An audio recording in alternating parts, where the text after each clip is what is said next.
नमस्कार दोस्तों, आप सभी का मेरे चैनल में बहुत बहुत स्वागत है।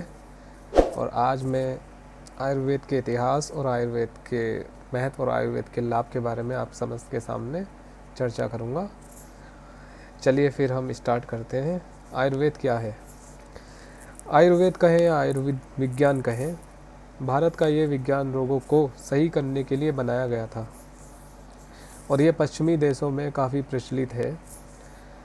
अगर आयुर्वेद की हम संजीवी छेद करें तो आयु प्लस वेद यानी मानव को लंबी आयु प्रदान करना आयुर्वेद कहलाता है। ये सबसे पुरानी भारत की संस्कृति और सभ्यता है। आयुर्वेद का अर्थ जीवन से संबंधित ज्ञान होता है। आयुर्वेद के जनक ऋषि कौन थे? आइए चलिए हम जनक ऋषि और आयुर्वेद के ऋषि के बारे में हम चर्चा करते हैं। जैसा कि सभी लोग जानते हैं कि आयुर्वेद का सर्वप्रथम हमारे भारत में ही आरंभ हुआ था और आयुर्वेद के जनक ऋषि के रूप में हम धन्वंतरी भगवान को मानते हैं। धन्वंतरी भगवान हिंदू धर्म में विष्णु वंश के अवतार थे। ऐसा कहा जाता है कि धन्वंतरी जी ने लोगों को आयुर्वेद औषधियों के विषय में बोध कराया था और इसी के कारण भगवान धन्वंतरी जी को आयुर्वेद का जनक कहा जाता है। वे आयुर्वेद को आरंभ करने के लिए धरती पर अवतरित हुए थे और हिंदू धर्म के अनुसार भगवान विष्णु के अवतार हैं। इनका पृथ्वी लोक में अवतरण समुद्र मंथन के समय हुआ था और शरद पूर्णिमा को चंद्रमा और कार्तिक द्वादशी को कामधेनु गाय और त्रयोदशी को धन्वंतरी, चतुर्दशी को काली माता और अमावस्या को भगवती लक्ष्मी और महालक्ष्मी जी का सागर से आरंभ होना और इसीलिए दीपावली के 2 दिन पूर्व धनतेरस को भगवान धन्वंतरी का जन्म धनतेरस के रूप में मनाया जाता है। इसी दिन आयुर्वेद का आरंभ किया जाता है। इन्हें भगवान विष्णु का रूप भी कहते हैं, जिनकी 4 भुजाएं हैं। ऊपर की दोनों भुजाएं में शंख और चक्र धारण किए हुए, जबकि 2 अन्य भुजाएं में से एक में जलूका और औषध है तथा दूसरे में अमृत कलश लिए हुए हैं। इनका प्रिय धातु पीतल माना जाता है, इसलिए धनतेरस को पीतल आदि के बर्तन खरीदने की परंपरा हमारे भारत में प्रचलित है। इन्हें आयुर्वेद की चिकित्सा करने वाले आरोग्य का देवता भी कहा जाता है। इन्होंने ही अमृतमय औषधियों की खोज की थी।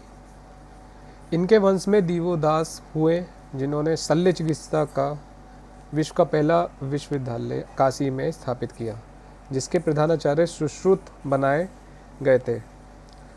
सुश्रुत दिवोदास के ही शिष्य और ऋषि विश्वामित्र के पुत्र थे। इन्होंने ही सुश्रुत संहिता लिखी थी।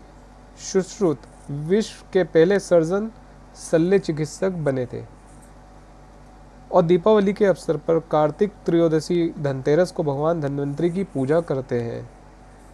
त्रिलोकी के व्योम रूपी समुद्र के मंथन से उत्पन्न विश्व का महारुद्र भगवान शंकर ने विस्पान किया। धन्वंतरी ने अमृत प्रदान किया और इस प्रकार काशी कालजय नगरी बन गई। इसका मतलब ये हुआ, जब समुद्र मंथन के दौरान भगवान शंकर ने विष पिया था, तभी धन्वंतरी देवता जी ने शंकर भगवान को अमृत दिया था और उस अमृत को पीने के बाद काशी कालजय नगरी बन गई थी।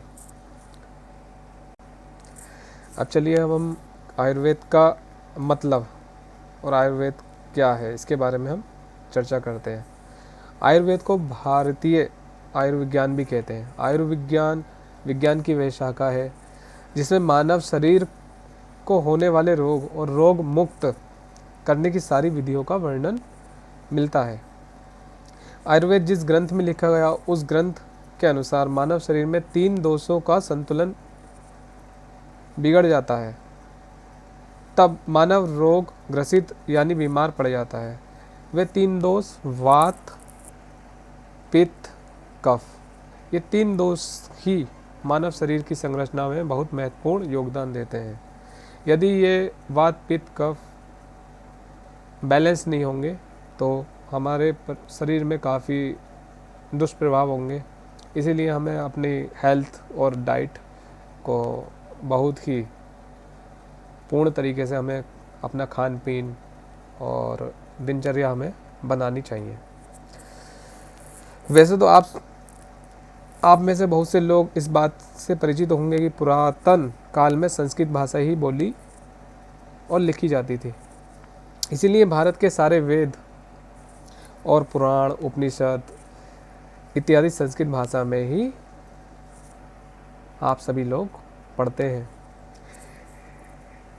उसी भाषा से एक श्लोक मैं आपके समकक्ष प्रस्तुत करता हूँ और परिभाषित भी करता हूँ। आयुर्वेद्यति बोध्यति इति आयुर्वेदः। अगर आसान भाषा में इन शब्दों को समझे तो ऐसा शास्त्र जीवन के बारे में ज्ञान देता है, ऐसा शास्त्र जो जीवन के बारे में ज्ञान देता है उसे आयुर्वेद कहते हैं। आयुर्वेद्यति बोध्यति इति आयुर्वेदः। अब हम आयुर्वेद के लाभ के बारे में चर्चा करते हैं।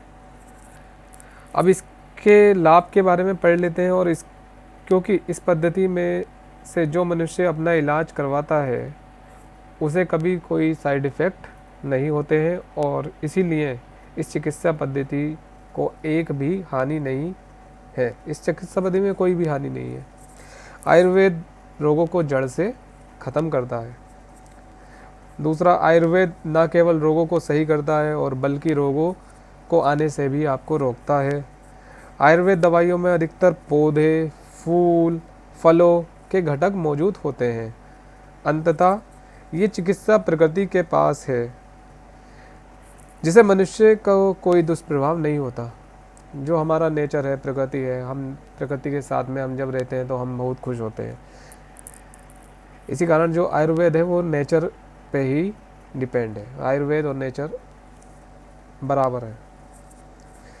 ऐसा ज़रूरी नहीं है कि आयुर्वेदिक दवाइयाँ जिसे औषधियाँ कहते हैं वो केवल एक आश्वस्त लोग ही लें, यानी कि जो बीमार लोग हैं वो ही आयुर्वेद दवाई नहीं लेते हैं, बल्कि स्वस्थ लोग भी अपने आप को और स्वस्थ रखने के लिए आयुर्वेद का प्रतिदिन अपने दिनचर्या में उपयोग करते हैं। यह हुआ अपना आयुर्वेद के लाभ। अब आयुर्वेद के इतिहास पे चर्चा करते हैं। आयुर्वेद की रचना जिस काल में हुई उसका पूर्ण मत किसी को पता नहीं है। मतलब कि जो आयुर्वेद कब आया, किस सन के अंदर आया, किस ईयर में आया, उसका कोई पूर्ण मत नहीं है। इसकी रचना ईसा पूर्व 3000 वर्ष पूर्व और 5000 वर्ष पूर्व मानी जाती है। किसी ने अपना पूर्ण मत इसलिए नहीं दिया क्योंकि आयुर्वेद का जिक्र ऋग्वेद संहिता में भी है, लेकिन चरक, सुश्रुत और कश्यप ऋषियों के अनुसार आयुर्वेद ग्रंथ अर्थवेद का उपवेद ही है। ठीक है, हम इन तथ्यों से कहते हैं कि आयुर्वेद की रचना बहुत युगों पहले हुई थी, यानी जब संसार की उत्पत्ति हुई थी उसके साथ साथ ही हमारे आयुर्वेद की रचना भी हुई थी। आयुर्वेद उन प्राचीन ग्रंथों में से एक है जिसे देवता लोग उपयोग में लाते थे। आपने देखा हो कि रामायण के अंदर राम जी और लक्ष्मण थे। जब लक्ष्मण जी मूर्छित हुए थे तो हमारे हनुमान जी संजीवनी बूटी लेने हिमालय पर्वत गए थे, तो हिमालय पर्वत से वो संजीवनी बूटी लाए थे। तो ये कितनी पुरानी बात हो गई है। तो आप समझ सकते हो कि इस ज्ञान को, आयुर्वेद ज्ञान को देवता भी उपयोग में लाते थे।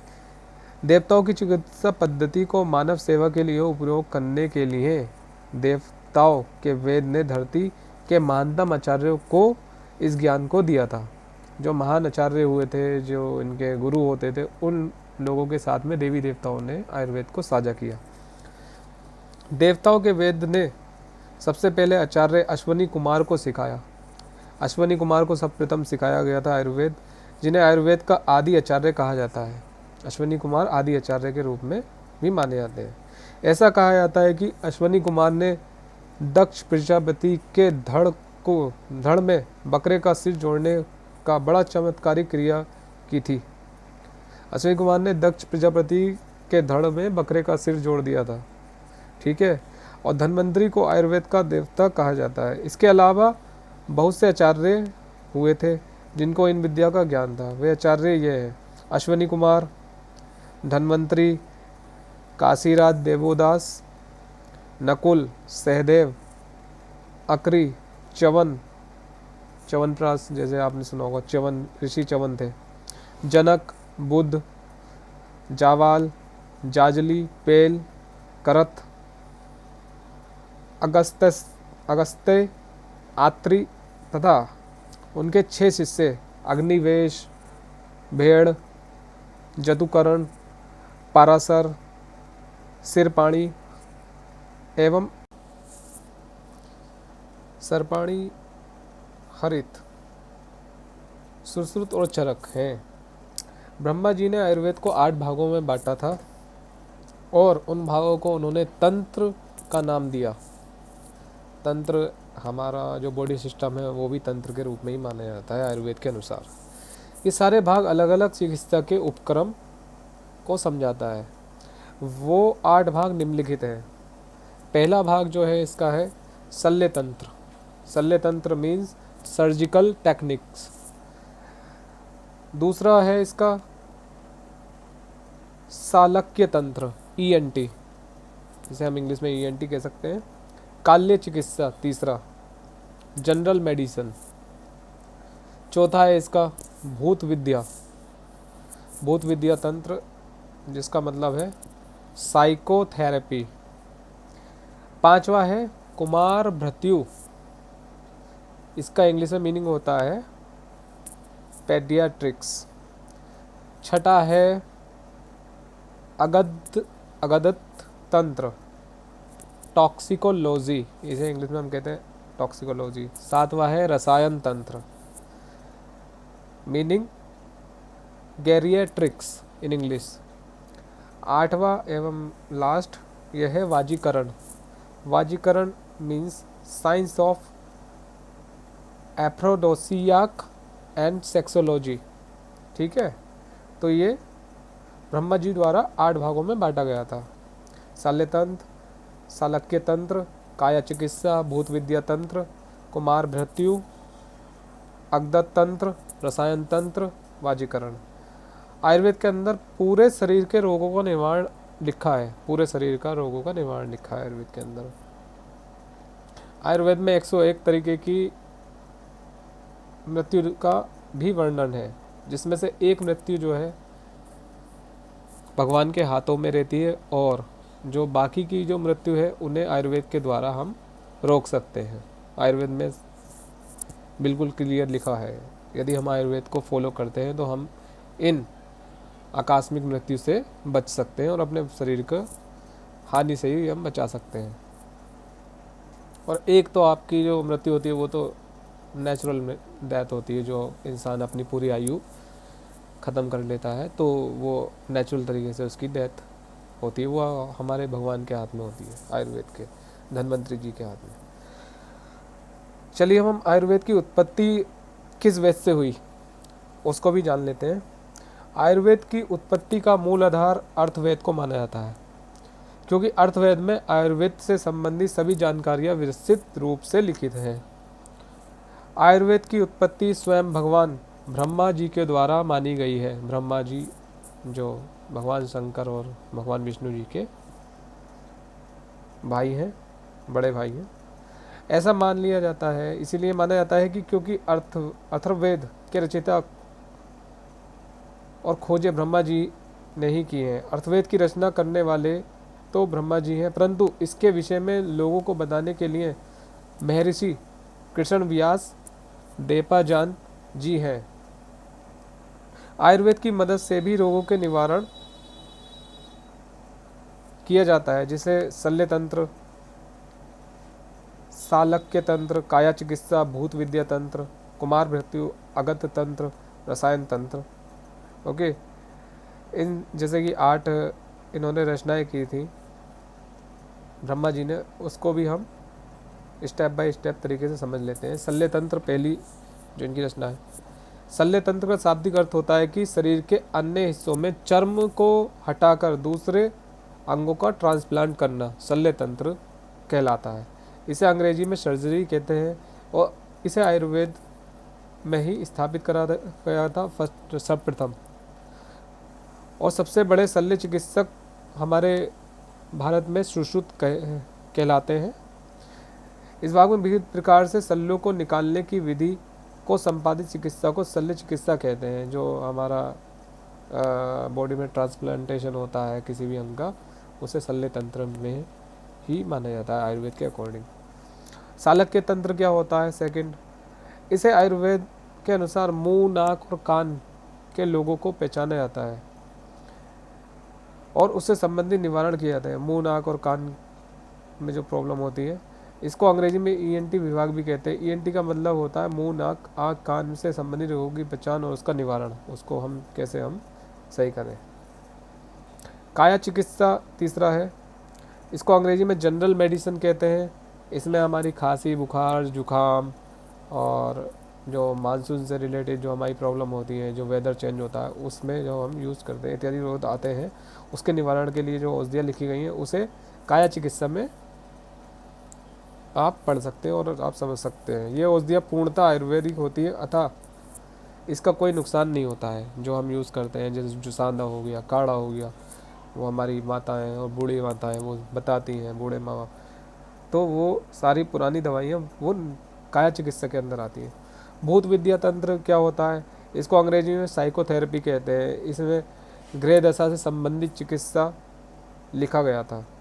तो बहुत से लोग होते हैं जिन्हें बचपन से ही कुछ ग्रह नक्षत्र से संबंधित समस्याएं होती हैं, जिसका उपाय भूत विद्या तंत्र के द्वारा किया जाता है। तो जो एस्ट्रोलॉजी टाइप की जो भी होती है विधियाँ, वो हमारे भूत विद्या तंत्र में आयुर्वेद में डिस्क्राइब करी गई हैं। कुमार भृत्यु, इसको अंग्रेजी में पीडियाट्रिक कहते हैं। इसका एक और नाम कुमार भृत्य भी है।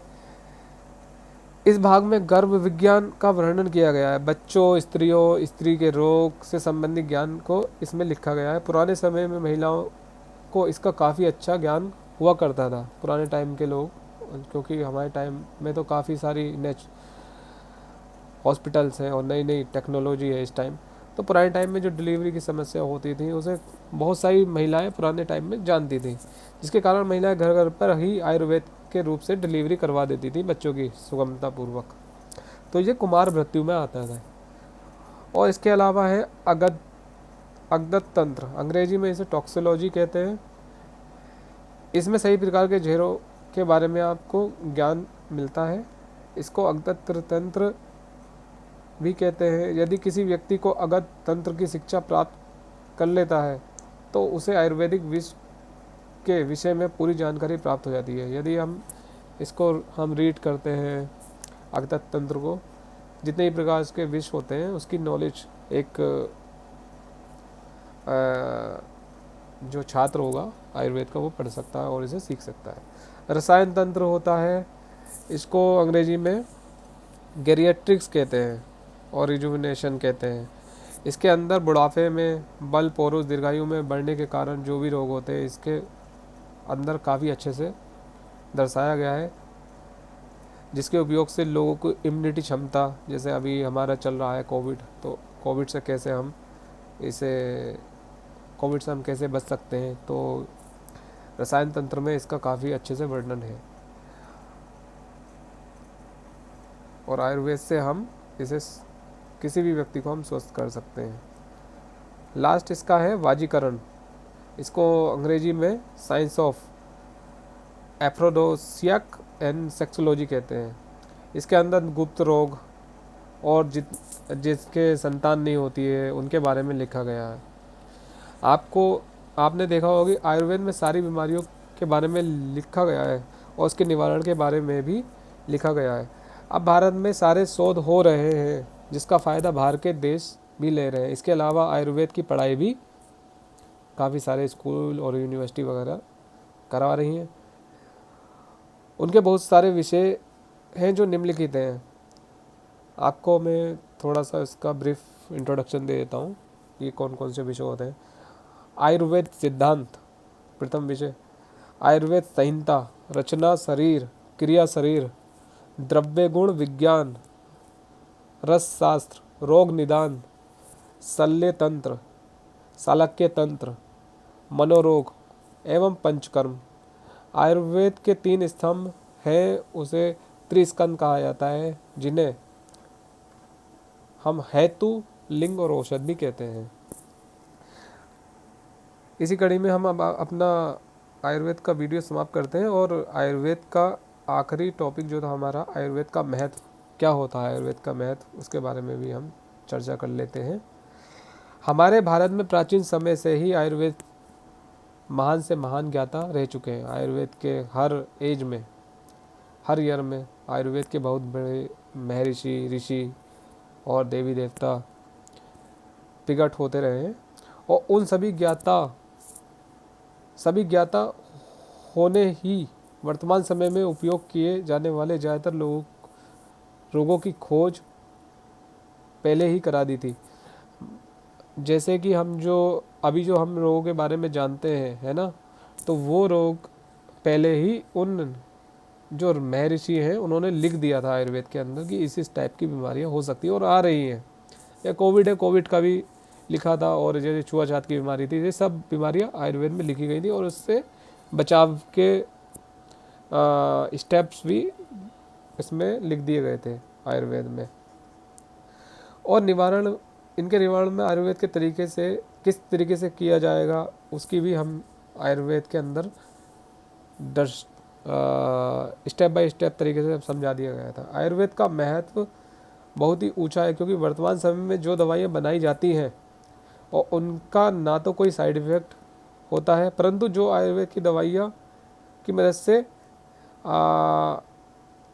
हम किसी रोग को निवारण करते हैं, उसका कोई भी साइड इफ़ेक्ट नहीं होता। आयुर्वेद बहुत ही ज़्यादा पुराना है, इसलिए लोग आयुर्वेदिक चीज़ों का बहुत ही ज़्यादा तरीके से भरोसा रखते हैं। जैसा कि हम लोग अपने डेली लाइफ में ही ले लीजिए, आप नेचुरल वेजिटेबल्स खाते हैं, ठीक है, तो वो क्या है, सारी आयुर्वेद ही तो है। जो ग्रीन वेजिटेबल्स हम लोग खा रहे हैं वो सब आयुर्वेद है, समझे। तो लास्ट में मैं निष्कर्ष के तौर पे इसमें समझाता हूँ आयुर्वेद का महत्व, लाभ और इतिहास। जैसा कि आपको मैंने समझा दिया है, क्योंकि इसके लाभ की वजह से ही बाहर के देशों में आयुर्वेद को बहुत ही ज़्यादा अपनाया जा रहा है। आई होप मेरा वीडियो आप सभी लोगों को समझ में आया और ये काफ़ी उपयोगी वीडियो रहा होगा आप लोगों के लिए। तो मैं आप लोगों से सभी से यही गुजारिश करता हूँ कि मेरे चैनल को अधिक से अधिक सब्सक्राइब करिए और अपना प्यार दीजिए, और मैं ऐसे ही नए नए वीडियो आयुर्वेद के बेनिफिट और आयुर्वेद के नए नए वीडियो मैं आपके सामने इसी कड़ी में, इस सीरीज़ में आपके सामने शेयर करता रहूँगा। बहुत बहुत धन्यवाद। नमस्कार, नमस्ते।